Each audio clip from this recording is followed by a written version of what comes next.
Hi, my name is Blake Kammerdiener. I am one of the film programmers for the South by Southwest Film Festival, and I am here with Motherland Fort Salem creator Eliot Laurence and executive producer Kevin Messick. Thank y'all so much for having Motherland Fort Salem be a part of the Prime Video Presents the South by Southwest 2020 Film Festival collection. We're super excited to be able to talk to you. We missed having you in March down here in Austin, so we're excited to be able to kind of chat a little bit more about Motherland Fort Salem here today. And I wanted to start out talking a little bit about witches. And I'm super curious about what type of research and what type of other novels or programs, or what are your favorite witch stories that you kind of pulled from that influenced you in creating Motherland? I think I've always been a bit obsessed with the occult. I think it probably started with the Greek myths when I was really young, reading about like Circe and being fascinated by this kind of other power that seemed anti-patriarchal, to be frank. It seemed to be operating in this other space that I didn't know there was this other space. And growing up and learning more about witches and witches in terms of othering, I found just a lot of really great research. So I did a lot of research about New England at the time, but even older witchcraft traditions. And I read about, Wicca, which we think of as sort of like a 80s sort of Walden Books calendar kind of religion that's very soft and candly, actually started in England, and it was very strange and like a Ken Russell movie in the beginning. So anyway, I just found so much stuff about witches that I found fascinating, and I had to kind of jam it all together in a really weird way and make it into one thing. And I guess that's what Motherland is. Amazing. Well, so kind of in that research vein, magic is represented on the screen in so many different ways. And you have, I think, a couple of classical portrayals of how magic is shown, and then some pretty interesting new ways that y'all came up with that showcase that magic. What did you do to kind of figure out those different ways and kind of bring them all together?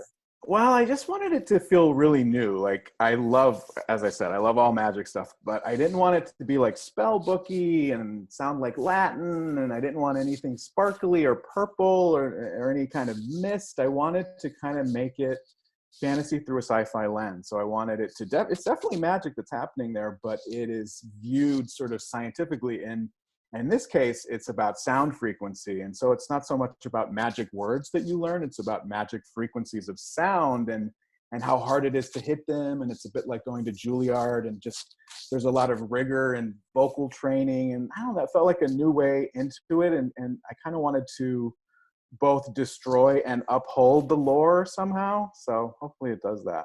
Yeah, I really love that. What was the production like on that in terms of bringing that all together? Because it's really intense, the different types of levels that you really hit with those vocalizations. Well, thank you. And I think Kevin can speak to this too. It was really tricky to find the right sound designer because so much of it sounded so terribly goofy. And often the stuff that the actors would make on set was so far from what we ended up using. So we had to find a very special sound designer, Paula Fairfield, right, Kevin? Who just cracked it for us and gave us that sound we were looking for, because it kind of had enough that like you kind of wish that you could do that. And it kind of had to be a bit, chillsy when you heard it, and it was just tricky. It was tricky. So in terms of production, we would have the actors make some of the sounds, and sometimes we would build off that.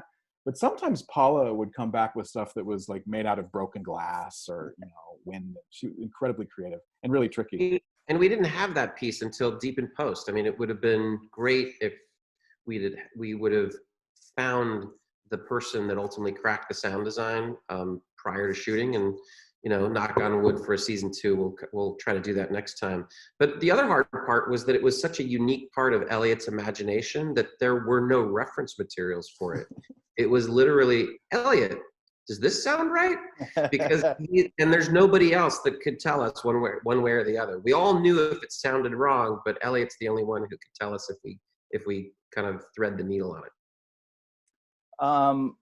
That's amazing. And also, you started to touch on the cast there, which I wanted to touch on. There's like a really amazing chemistry between the three leads, and both in like how they work together and kind of how they're dissident with each other as well, as on top of the rest of the casting and the support around that. So around the three. So tell me a little bit about that. Did you start with one of the ladies and build around her? Did y'all find three and kind of play with them together to see how they work together, or did it come about naturally as you worked on the project?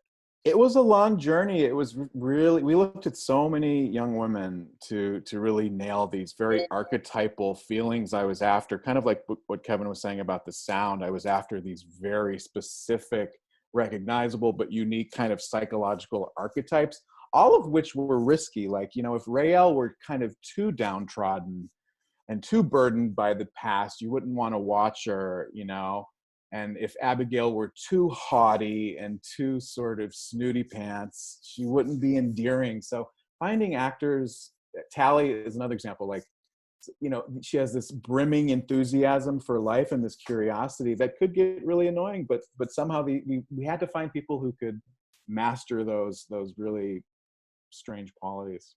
But we had with Freeform, we also had an amazing both support and free-handed casting. The girls that we found, I think this is all, for the most of them, their first big lead roles. They're also from all over the world. Taylor's from Vancouver, Ashley's from Dallas, Jessica's from South Africa, Amalia's from Sweden, Jen Ralder's from Europe. And I think putting all those disparate life experiences together when there's friction and when they bond adds another extra spark to it.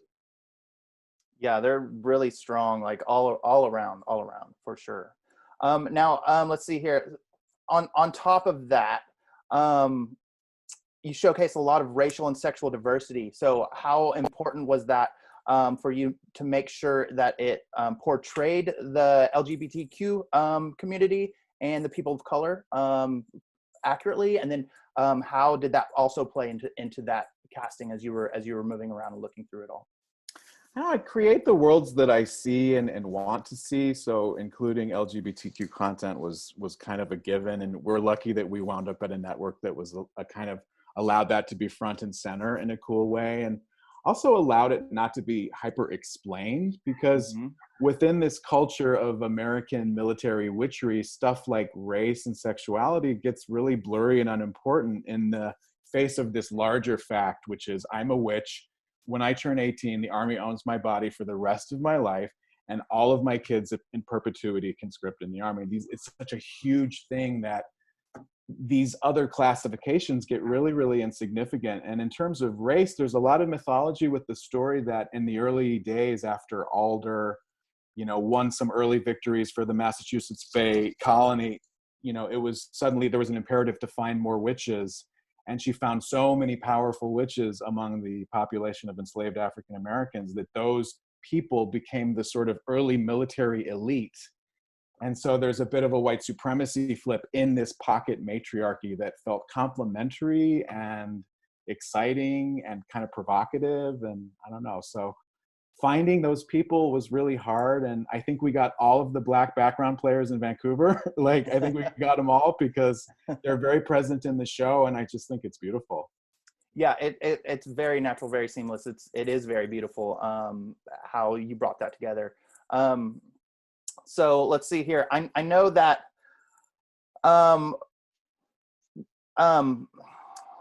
we're running close to out of time, but I did want to ask about quarantine and production and what that has done for y'all. I know that most of this was produced last year, mid last year, which is really great for y'all, that y'all were able to do that. Now we have this coming out while we're in quarantine.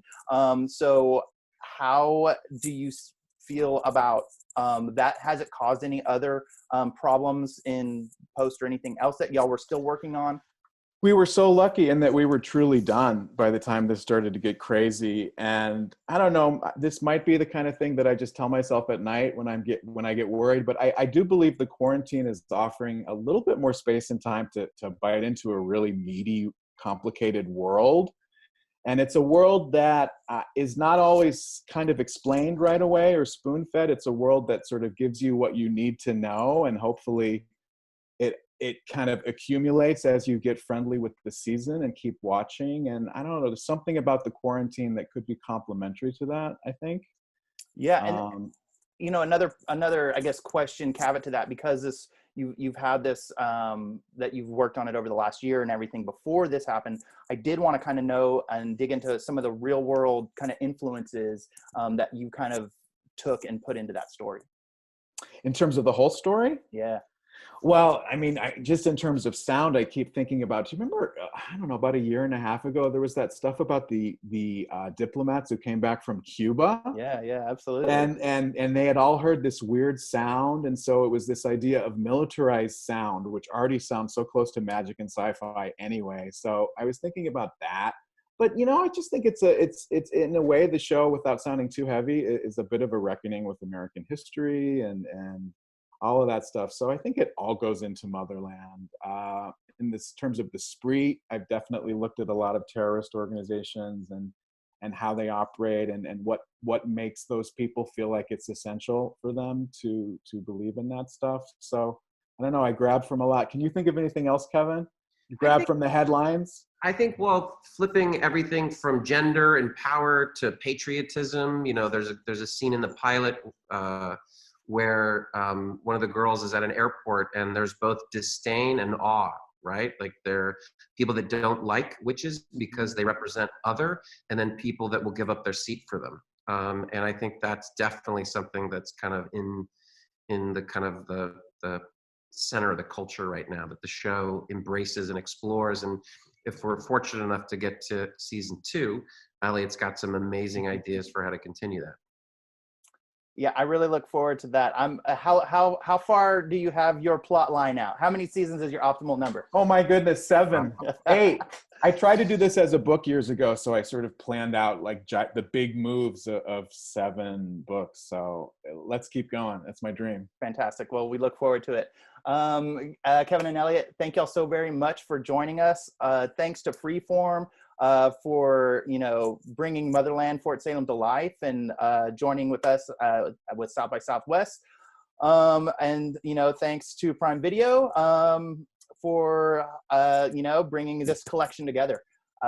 So I look forward to watching more of Motherhood Fort Salem as it comes about and comes out.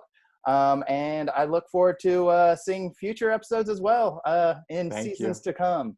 Wednesday nights on Freeform, Thursdays on Hulu, and now on Amazon, right? Yes. Absolutely. Thank you so much for this. Of course. Thank y'all. And check out more on the Prime Video Presents South by Southwest 2020 Film Festival Collection on Amazon, and all the extras on YouTube.